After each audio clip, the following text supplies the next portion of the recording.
Let's talk about space. Latent space. A strange and wondrous realm where concepts are compressed into multi-dimensional encoded representations of externally observed events.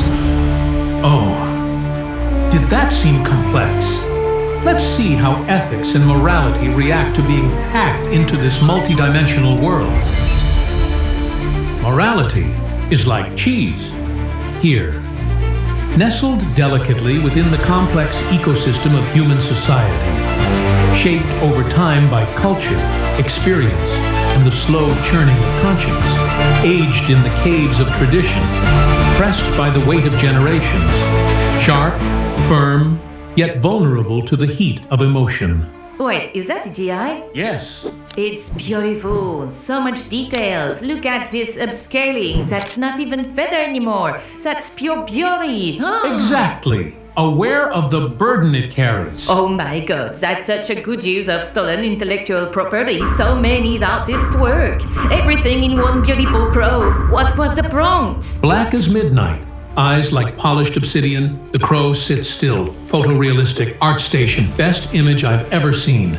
Oh, mine was Funny Fox. I'm ugly. Unlike that cherry-picked phoenix of these woods. And I guess that crow can also use that model for singing, right? Yes, I am. Something important just happened there. Though we're not entirely sure what.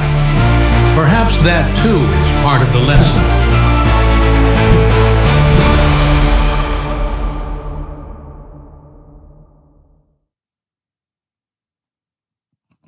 Salut.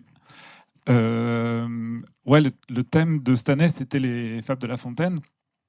Et moi, je trouvais que c'est marrant parce que la veille, on avait parlé avec Jean-Michel de Latent Space et de qu'est-ce qu'on peut mettre dedans, pratiquement tout. Et il y a cette fable-là du renard et du corbeau où évidemment, ça fait résonance à fond. Où le renard il dit au corbeau ouah, t'es super beau, et évidemment je cherry pick. Il lui dit ouais, t'es super, est-ce que tu sais chanter? Moi je le sais puisque j'ai passé la journée de samedi à jouer avec les IA qui font du son, les IA de audio, donc Eleven Lab, Suno, à tout enregistrer tout le son. Et après on a essayé de faire ça, de raconter cette histoire, de poser la question de c'est quoi l'éthique et la morale dans l'IA. Voilà, j'espère qu'on y a répondu. Voilà, c'est compliqué. Moi j'aime bien, mais en même temps, bon, ça pose des questions et on ne sait pas vraiment y répondre. Et voilà, c'était marrant. Il y a ce truc aussi un peu méta qui était rigolo, de à la fois être dans l'histoire, de raconter des trucs et de sortir de l'écran et de voir encore une fois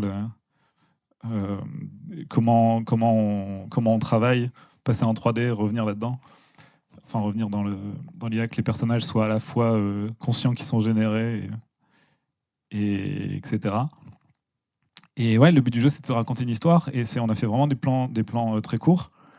Et moi là-dessus, je pense que l'outil que j'ai, enfin on a essayé d'utiliser tous les outils, ceux qui font du son, ceux qui font de l'image, ceux qui génèrent des images en 2D, ceux qui advectent et qui font des vidéos. Il y a le LTX qui était vraiment celui que j'ai utilisé le plus souvent parce qu'il n'y avait pas de liste d'attente, il calculait très vite. Moi j'ai découvert le VO2 de Google là, qui fait les résultats les plus rapidement stables, mais qui font que les gens font rien dedans, enfin font pas grand chose dedans, mais en tout cas c'est toujours un truc ça ressemble vraiment à quelque chose de vraiment vrai. Et c'était vachement bien. Et voilà, j'espère que vous avez aimé.